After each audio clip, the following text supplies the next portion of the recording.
Welcome to Crossing Phase. This is a Heckler's episode for YouTube only, I think. I don't know. Maybe we'll drop it on the audio channel too. My name is Matt Hawkins. I'm a former policy director for the Southern Baptist Convention, and my co-host is John Pinna. He is executive director and founder of Muslims for Muslims, a new NGO that you'll soon hear more about, but their website is up and rolling. Muslims number 4 muslims.org.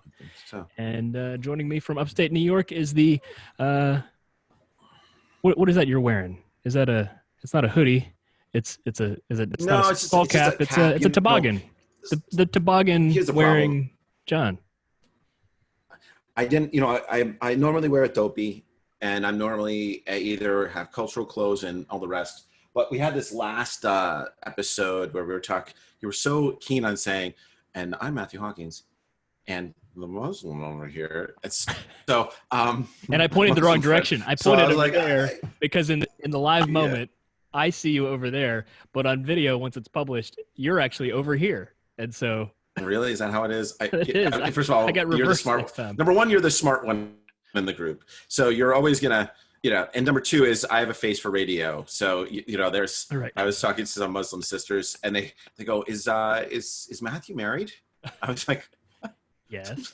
So obviously you're number one, you're the guy that the ladies are all about. If we have a fan base that's female, they're asking questions about you and not me, which is fine. So. Well, that's too bad. They're going to be out of luck with. He's married. So he's married, and he is, but which I thought was kind of sweet. You're the hunk of the two of us, which is, I just want to talk nice. and very just banter flattering. Back and forth. You have a lot of pressure on you. Yeah, no pressure. So, but no, I always have a dopey because I believe that you need to be outwardly Muslim, and I also, it reminds me of serving something larger than myself, and it also is a little bit of solidarity with my Muslim sisters who wear either the scarf or the hijab or whatever they choose to wear. And so there's a lot of, most times you can only tell whether a guy's Muslim by the amount of Adidas products he has on. So here's a rule for everybody. Is it okay for me to laugh at that? I can't say that. Is that? Listen, if you're not an athlete, you can't wear a tracksuit, socks, sneakers, hat. It's just Adidas. Yeah. If you're not an athlete, you can only wear one piece at a time.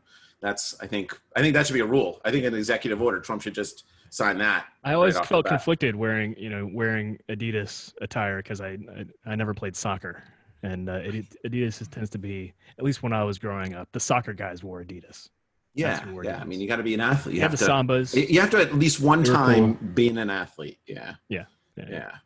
So I think that's a rule, and that's kind of a shout out to our entire. Unless you're mafia, right? Unless you're organized crime, I think they can wear tracksuits as much as they want, and with varying levels of piling. So I think that there's a velvet tracksuit situation, particularly. What is it? Velvet. The Russian and Italian mafia. Yeah. Okay, so the reason we called this impromptu meeting, and the reason that you're not looking outwardly Muslim today, and I'm a little dressed down and unshaven, is So I always cover my head. I always cover my head. That's the reason why I've got this. So I always cover my head when I'm doing stuff. So we had an episode. Our last week's episode drew some attention on Facebook, mainly from hecklers. And so we decided to respond to a couple of the heckling comments today. They'll remain nameless because, frankly, well, they're hecklers. But two of the questions we found interesting and worthy of a few minutes of engagement, at least. There was one about terrorism and war, mainly, why don't you guys, being a Muslim and a Christian, you guys should be just talking about terrorism and war because that's what you guys are all about. Anyway, that was heckler number 1. Heckler number 2. Right. And all faiths are about terrorism and war. That was it was the assertion comment, of all which I appreciate that. Right. We can talk about I appreciate the universality. All right. It wasn't just us. Usually I'm the one who gets slammed.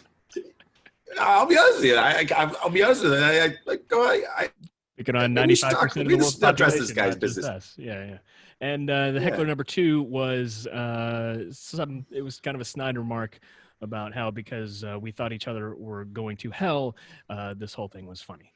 And not anyone Well, yeah, take it's that, but two guys that think each other are who outwardly think are nice to each other, but inwardly think each other are going to hell. yeah. And That so was the presumably kind of that makes our comment. conversation and our podcast somehow either disingenuous or not to be taken seriously.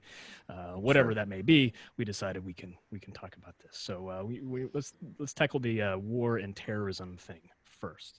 Um, I'll go first on this, and then you can Sure. jump in. I would like to flag our viewers' attention that we actually have talked about terrorism and war with religious overtones and history on previous episodes. They're not on video, but they are on predominantly. I think those are probably season one and some in season two.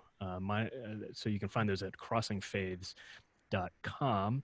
And but part of the reason this podcast exists is to talk about things apart from terrorism or war, which, like our fun heckler pointed out, is a common misconception about a lot of religions, um, Sure. Muslims or Islam and Christianity included. And so we talk about more things than just that, but I think you'll find that we have not, especially season one and season two, we did not shy away from that. And maybe we're due for an update. We're not going to go deep into that, but John, what's your response to that?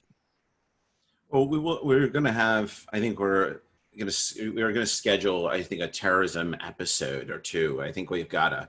I actually just had a conversation with a young lady that we're speaking directly about the struggle within Islam, and we're going to address that from a internal perspective of what's going on in terrorism, and then we also have some terrorism experts. I'm going to use that term very, very loosely. I know you hate Because the there's term, but we'll bookmark that for later. yeah, bookmark it for later because there's the business of Islam, of terrorism, but then there's actual counterterrorism action. And we're not talking about the tactical.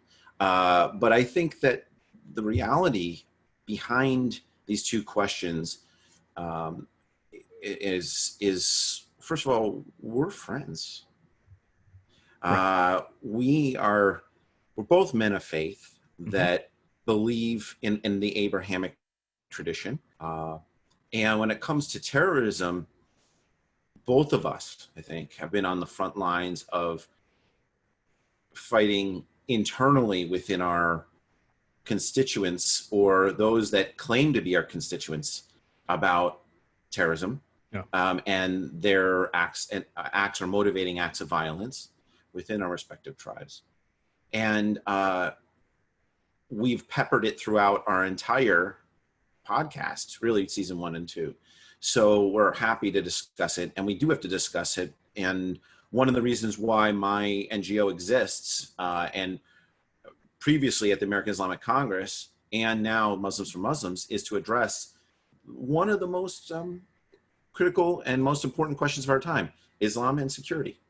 Yeah. But it's not the only dimension, Right. and of who we are and what our faiths are about. And that's not an admission. Our faiths are not about that. It's just we have so many moving parts that we're dealing with, militancies and anger and post-colonial era, particularly in my faith, that that's a major issue of our time, a major question of our time. Yeah. But we are supposed to and compelled to, as we are by our faiths, but also by our friendship. We felt that we would bring to light not only that we can discuss all the varying issues, which there's a lot. We have shows that don't deal with terrorism at all, and it's all about controversy. And the fact is, plenty of controversy around, even when not talking about terrorism. And well, I like the episode about the second coming, Trump being Jesus. That's one of my favorite episodes. Yeah. So, what do we do here? And the thing is that we wanted to share with our constituencies and with everybody that this dialogue that's 10 years old, 11 years old now, is jumps from subject to subject in a Seinfeldian way, right. to where we want to what's jumping on us right off the bat? I mean, I talk about my neighbor buying lobsters and not inviting me. Right. So, and you, and I'll be, bumped into her in the supermarket. No, 2 sacks of lobsters. I don't know what episode that is, but You felt and the left out. fact, well, and the fact is, and the fact is that between the two of us, we've built such a reputation with each other and rapport with each other and friendship with each other that we're worlds away. Yep. You're in Tennessee, I'm in New York. We are take the time to do this. This is not funded by any group. This is self-funded. This is, and in many cases, using the term funded loosely. Yeah, I don't know.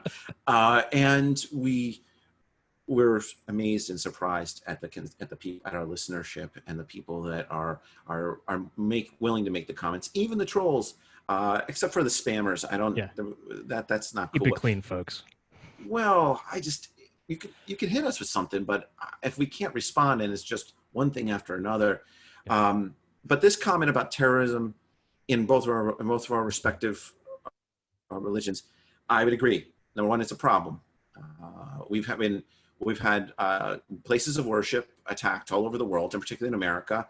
The majority attacks, over 90%, are not by Muslims. Mm-hmm. So that's a problem. So that would mean, something that was really interesting was the recent cathedral in France that was burning, and I followed the Twitter feed, and it was, we know who did this. Religion of peace, is religion of peace, like, my, expletive. Yeah, sure. All this other stuff. There was an attack in Florida at the same time of a church, Catholic church. So it's just interesting because it wasn't a Muslim, and the priest was going. The priest's response and the community's response was, "Well, we're all about forgiveness." And I was wondering if it was a Muslim, forgiveness of the perpetrator, because they know who it is. Yeah. And I go, I wonder, but he was a Christian. Mm-hmm. And so we are dealing with some crisis here within both of our communities of what we can consider acts of terrorism. And the only way out of this is for us to step away from that term from a perspective of being one group is responsible. And in this case, the troll was right. Both of our communities are dealing with terrorism. We should be addressing it. And our answer is, number one, we are. Number two, it's not something that's exclusive to religion. Yeah. There's all kinds of secularists and nihilists and anarchists and all kinds of other things. We just dealt with Black Lives Matter, or we're still dealing with Black Lives Matter from on a national and international scale. And a lot of these protests are peaceful that are being co-opted by anarchists. Yeah. And then some are by political terrorists like Antifa or the white supremacists or the alt-right. So there's a lot of components here, and we're happy to deal with that. So and like you said, it tends to be more complex than just religion. I think in more recent years, the conventional wisdom and even the scholarship about wars of religion, so to speak, particularly going back to Catholics and Protestants and Protestant battles in Europe, the conventional wisdom, I think, stems from, was it Max Weber who kind of contributed a lot of that.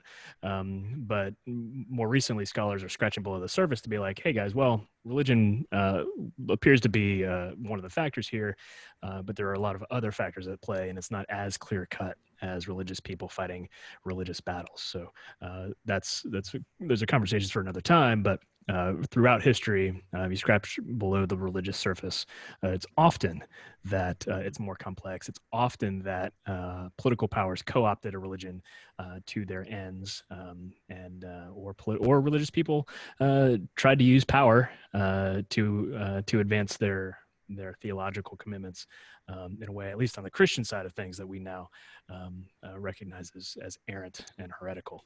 Nevertheless, things are more complex, and not all religions, and certainly not all people of faith are interested in war and violence and terrorism. Yeah, I guess here's one of the things I'm passionate about is analysis of religiously motivated conflict. So the paper that we've been talking about for months now, a second peer review. One of the components of the document that I'm writing, and one of the components of, and an article that I wrote earlier in Liberty Magazine called Frontline of Faith, is that there's not a lot of data on religious motivated conflict. What are the catalysts that actually motivate religious conflict? Right. And we're right at the beginnings, since infancy, of data analytics and data-driven decision-making related to religious conflict. In 2019, it was March 2019, spoke with the Department of State about doing this, and they funded a NOFO, a Notice of Funding Opportunity, which ACLED is now the Armed Conflict Event Database, is now conducting 5 pilot countries to take a look at how religion motivates conflict. So without really, I think, meaning to do this, the troll kind of posed a question out there, and that we're working on the front lines of really working on right now, and it's part of your PhD, is looking at religion and conflict. Yeah. And maybe I'm making that up. I don't know. Well, no, it's more in a positive way. It's a multi. I think what I'd like to include in some of my research is not primary, but certainly multi-faith approaches and multi-faith collaboration, which I think in the long term helps stem conflict and helps encourage people to work together across differences. And I think it's a unique role for multi-faith people, particularly people who are theologically conservative, quote unquote exclusivist religions. I think they need a better model to collaborate in the multi-faith space in an effort to reduce conflict. So yeah, I'd like to include some of that. Yeah, I mean, well, it's always your story is that if we don't have relationships, then we have no place to go to. Yeah. And we've said this in our past podcast. So if an event happens and we don't have relationships, then we don't. Yeah. You don't know who to talk to. And yeah. Yeah. I mean, I get criticized dealing with all these, with each regime, each presidency, each White House. And I've dealt with them all the way back to Clinton. And I'm dealing with the Trump administration. And if they don't have anybody to call on any Muslim to call, then who are they going to get at the National Day of Prayer? Nobody. Yeah. So it's important to have relationships with people, and I think that stems off of the terrorism in many respects, conflict in many respects. But we address the issue quite passionately, and I think that and we'll have some episodes in the latter part of this season that discuss it more explicitly. Yeah. So lastly, the heckler, the troll, was mocking us basically for believing different things about hell. To put not too fine a point on it, or to put a fine point on it, he asserted that you and I both think think each other is going to hell, and was kind of mocking our podcast for, I don't know, I guess right. hanging out and being friends. And so we can start. We can start that as they say is a spicy meatball, but we can start by agreeing or asserting that each of our respective faiths do believe in a hell. Right. There's a probably kind define of hell, it a little differently. The purpose may be a little different, but it's a thing within both our faiths. Yes. So Jahannam is a place for atonement. I don't think we, because we're not a monolith. We're not a monolith as far as our faith groups. So we're diverse in our thinking. The Ummah, the Muslim community. So there's a diversity. Different sects believe different things about hell and what happens. Some believe that it's an atoning place where you would end up elevating yourself to paradise, and the degree of what that is depends. But I don't think that we can have a heaven and hell conversation, paradise and atonement. A conversation at a later date, but we both believe in a place that sinners go when you're bad, you go. Right. And do I believe you're going to hell, or do you believe I'm going to hell? Well, I mean, I'm going to chime in here. I think there's always a chance for me on your side, right? Because I think your whole thing is to evangelize me into the arms of Team Jesus, right? And then I look at everybody being sort of Abrahamic. So I believe in what's called Abrahamic lineage. So if you're order out of chaos is polytheism, and then you have the one God concept through the Zoroastrians, and then the word of God comes to us from the Israelites, and then the priesthood is restored by Hazatisa, Jesus, and then you get the bloodline to the end of days, which is Muhammad. Yeah. So if you're anywhere on that field, I'm kind of protected. I'm kind of like, if you, as long as you're doing good works, you're doing your business, and it's not. Because the bloodline the to you biggest thing is a about big deal. We've talked about this in a former bloodlines episode. are a big The deal. bloodline's a big deal. Knowing, when you get married in Islam, they do like a background check, a financial check, and a bloodline check. So that's a real deal. And bloodlines are so important. I think we had a conversation about this when it was about what were we talking about? It was probably about Jesus, because you explained to me that's part of the reason Muslims often have a hard time with the Jesus narrative, is because he died, and if he died, that ends the lineage, right? And so that throws a wrench. Yeah. So not specifically about his lineage, but the idea of death and the idea of a bloodline ending is a big deal in Islam. And whether so the Sunnis don't follow the bloodline like Shia do. So, which is essentially the crux. We talked about this. So we got to pull that 3 minute. I can explain the difference between Sunni and Shia in 3 minutes. But the challenge like 12 is that, and go ahead. But bloodlines are so important in Islam, and it's a tribal thing, and it comes from the idea that of building the community, building and then also the idea of these how the community is going to evolve, what's your lineage and legitimacy to argue, speak, do this, do that, and so forth. So I think that so that's an issue. But I think when it comes to two of us, Muslims believe everybody's born Muslim, and everybody has a chance to have a life of good works, adhere to the precepts of the Abrahamic law and Abrahamic faith, and when it comes to Islam, come into the folds of Islam. And if you're not really ready for it, okay. There's no compulsion in Islam. And there's plenty of documentation, and particularly in the Quran, about and stories about how we're supposed to protect our Christian and Jewish brothers and sisters. Now, so I think, from my perspective, one is, you're my friend, so we've been friends for such a long time. I rely on you to call you on all kinds of stuff, both personal and professional. So I don't. First of all, it's not my job to decide whether you go to hell.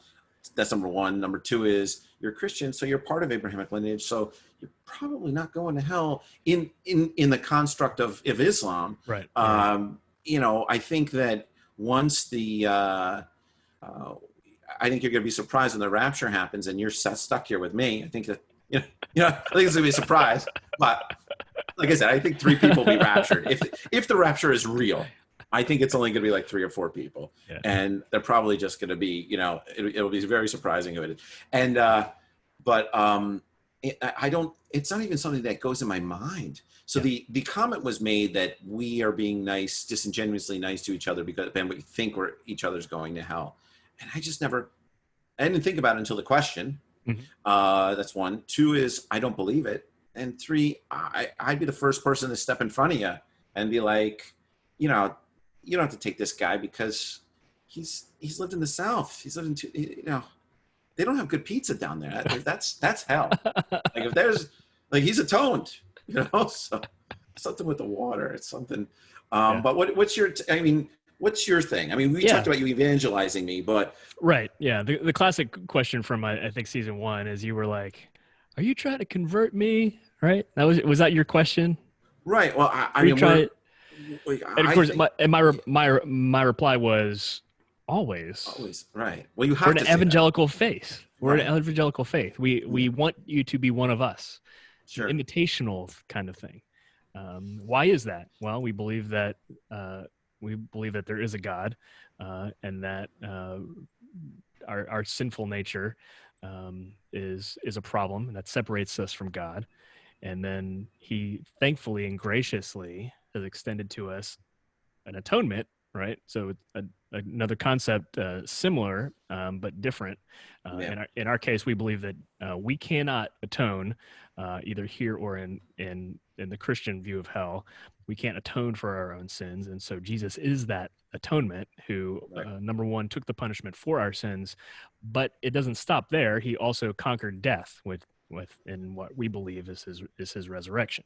So that had to happen. Both of those had to happen, not just the sacrifice, but proving that he had authority over death in order to rescue us. And rescue us from what? Well, we believe that eternal separation from God is a really terrible thing, and not to be taken lightly. And that's why we're evangelical, because we want all of you to join us. That's the short of it. But like you said, like in your tradition, that's it's we're reasoning that from our holy scriptures that we read. It's Right. not like either of us are saying, I think you ought to go to hell, right? That's a very different thing. Right. It's like we're dwelling on an ancient book that we think is truthful and communicates something true about temporal and spiritual realities, and we're inviting you to come along at all costs, because we think the alternative is terrible. And by the way, even an atheist like I think it was Penn Jillette from Penn and Teller. Yeah. We've talked about this before. He recognizes that if that's what we truly believe, then we ought to be inviting you along. It's like if I really believe there's a bus coming down the street and it's about to hit you, even if you don't believe there's a bus, right? I ought to reach out and grab you and tell you there's a bus coming because I care about your safety. And so it is the loving thing to explain what Christians view about ultimate reality, and extend that invitation. But like Jesus, it's an invitation. We talked about this in my Sunday school class this week. Yeah, I mean, it's interesting. I mean, yeah, I think there's a distinction between the hell, believing there's hell, and believing in that you're saving somebody from the wrong belief or a mistaken belief or something like that, than to us believing that each other we're going to. So in Islam, just to get a little bit, I think you're right. There's a difference. Like, there's a big difference. Like, so in Islam, and to get into the Abrahamic components, and maybe a lot of Muslims don't realize, there's different levels, and it's explicit, whether it's temporary or not. There's some issue on how temporary, if hell is temporary or not in Islam. Different scholars disagree, but if it's kind of like if you're at a different level in Abrahamic lineage, you're Jewish or you're a Christian, then you're gonna go to like it's gonna be terrible. It's gonna be like a Sunday school to bring you up to speed on Islam, right? So that's like, there's levels. There's hell for Muslims and hell for all the different people that need to kind of be brought up to speed. But I think the problem is it's hell's a pejorative term. Right. So what actually is hell is in that's referred to in the Bible or referred to in the Quran is it's a place that's actually in what's now Israel, and it's a God, I can't remember the name now. I'm trying to think. Well, it's Jahannam is a word that comes from the Aramaic of a place in Israel. So it meaning like a valley that's like very hot and there's not a lot of water and it's a cursed place. Yeah. So now we're getting into does that actually mean there's metaphorical, or is it? Yeah.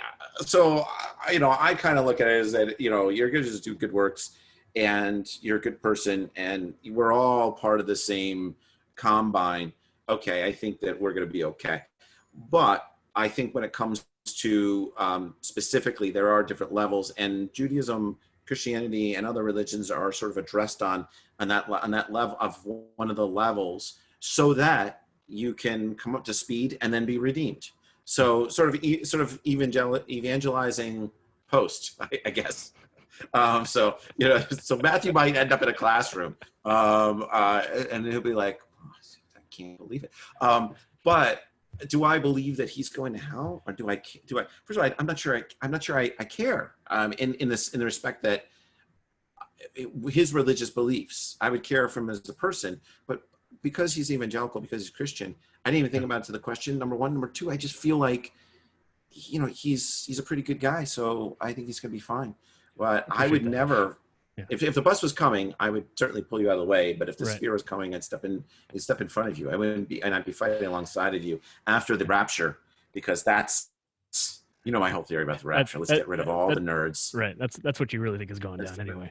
Let's just get rid of all the nerds, and then it's just going to be like just the scrappy people fighting with Hazadisa, and that all that Gabriel, and all those dudes against the forces of evil. It's just. I want it to happen in my lifetime, because I think it'd be great. All the nerds would be gone. It'd just be two of us. And you go, I can't believe you're right about the rapture. Yeah. So if nothing else, that should say whether or not I believe he's going to, that Matthew's going to hell. Well, whether I wish him to go to hell. In a weird way, I love that these hecklers ask these questions, because these are the kinds of questions that, we're happy to talk about. Number one, obviously. Number two, the fact that we would disagree on them, the idea that we cannot be friends, I reject wholeheartedly. Our Jesus, in my faith, Jesus said the second greatest commandment was to love our neighbor, and John is my neighbor, even though he's a New Yorker and a Yankee, and has a lot more facial hair than me. I can't. We can't have two baby faces on this. Right. What's called? Everybody thinks, he's got the beard because he's Muslim. No, I got the beard because I got a baby face. That's why. Who knows? Not so much anymore at this age. We know.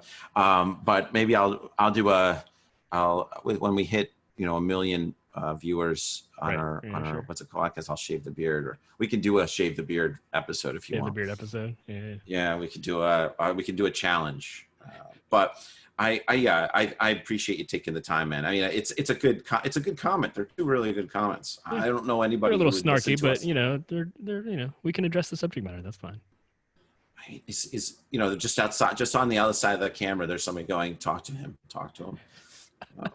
It's definitely a voluntary craziness, and this is a pet project of ours for a long time that we've talked about. So, but here's the thing: the profound nature of this is, at least from my perspective, is we were so sick of one-off events where there's a Muslim, a Jewish guy, a Christian, and this and that, and they're all up there, and then they talk about how everybody's friends, and then they all disappear and don't hang out, and then they only call each other when they need to. Yeah. And so we're doing this on a regular basis, on our own time. We're talking a lot, much. We talk a lot off the air about all kinds of stuff, and we're in each other's lives. And that is completely contradictory to that comment that is made. We don't hate each other. We spend quite a bit of time embedding ourselves in each other's lives, whether that's right or wrong, and giving our opinions about all kinds of stuff. So, and sometimes inappropriately, like you do with friends. So I always get nervous when I send a GIF over your way. I'm like, I don't know if it's going to get that. So, like, I don't know about that Jesus one. But the beauty of who we are and what we're about is it's a safe spot for us, because we know that we have a lot of water under the bridge. So, the reauthorization of USURF in 2012. So we went through a lot of craziness, and that has forged a really genuine and thoughtful relationship. So, here's a good example. I don't swear on the podcast, because that's something that's, my tribe is a little sensitive to, and you're loving our neighbors. Oh, by restraining yourself and trying to keep this PG-13. As a New Yorker, there's many swear words, 3 in particular that are our various breads and butters that we say all the time. And as a New Yorker, we get away with it. I'm very, halal when I'm on the podcast, and that was a conversation that we had, and it was like, okay, I get it, even and part of that is because we're trying to appeal to our various constituencies, but that's doesn't, it's I don't look at it as something that's an affront. Yeah. That's something for us to have broad appeal to both of our constituencies, to demonstrate a, a, a give, so that we can talk about the issues and not get caught in the minutiae Right. of of who we are, and not moving from who we are, so that we can't have the conversation. Right. And so that's not a big give. And we have conversations all the time on your end where it go, well, what do you think about this topic? And the whole conversation about whether or not Trump is Jesus, is the second coming. That, I remember when I brought that up to you offline, and I go, we got this beautiful article about it. But is it gonna send your community off the rails? And it's because we have a continuous dialogue. We're not sitting at a podium and gonna go right. home and never see each other, and those comments are just gonna sit. Right. And we're not completely, we're not only reacting to headlines, right? We went into depth and kind of details about what that situation was, and it ended up not being as big a deal as it was, even though it was pretty absurd. Well, one of the questions was, how do we recognize the end of days, and what are the symbols of it? And so I walked through what it was in Islam, and you walked through what it was in Christianity, and we trying to figure out if they were on with the assessment that that Trump was the second. So, which wasn't even put forward by any person of faith. Right. So libertarian business guy. Right. So, which is fine. It gave us a good way to banter back and forth.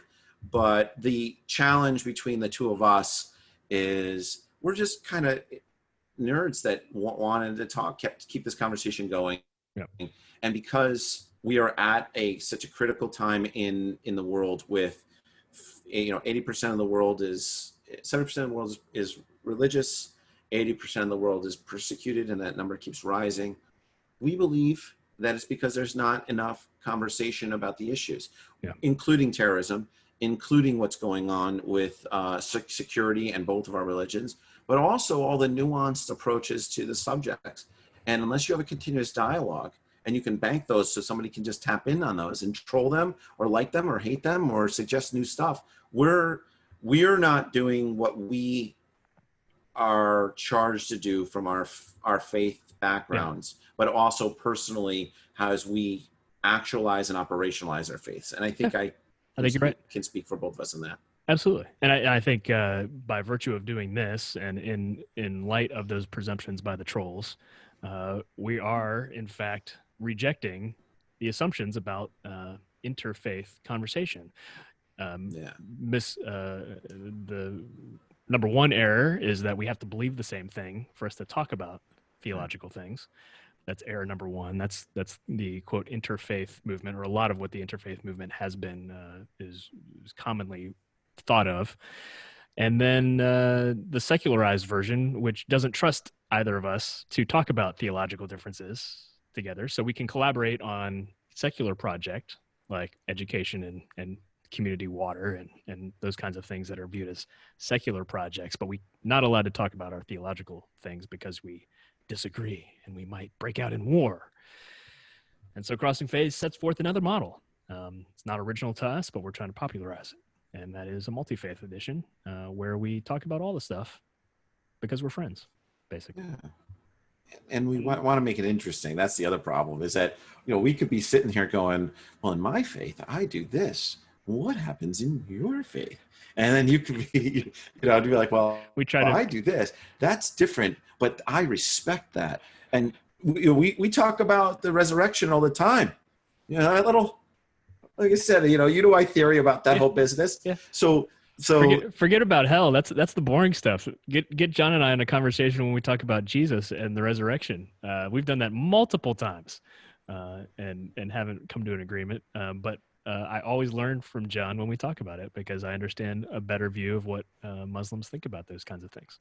Yeah, and a lot of it, this our personal views come into this in a way, and our personal stories come into it, where most of it is just us trying to muddle through we have large constituencies behind us.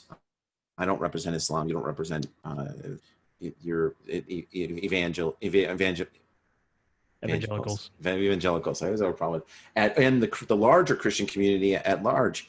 And so the fact is it's a model for two small guys to have some coffee talk about religion, whose our careers are really have been forged in religion. Religion is our business. People Right. paid us Yeah. and still pay us to deal with religion. So like I said, the two comments I think are appreciated, even though they're trolls. And it gave us two issues to talk about that we don't normally discuss because we take it for granted. And I especially on a think. week that a guest had to reschedule on us, so we didn't have any content. Well, we do it, but we But have now a we have guest. now we have a show. Well, we have a show today, but tomorrow we're Yeah, recording. we'll get another show. We'll get another Yeah, show. we got it. We're recording. Right. We got the A list. It's that's rocking. So we're up against the clock, so we got to wrap. yeah. So we appreciate our trolls as long as you're not spamming and as long as you're not Posting sacrilegious gifts. Something that's really off the rails. Exactly. All right. This has been Crossing Faiths, a Christian and a Muslim talk religion and politics. In case you hadn't figured out, I'm the Christian guy, and I think I'm pointing the right direction this week. That's the Muslim, in case you hadn't figured that out. No, I don't know how it works. With his head covered. Information and more audio edition subscriptions, crossingfaiths.com. We're on all the social medias, Twitter, Instagram, Facebook. Easy to find there. Till next time.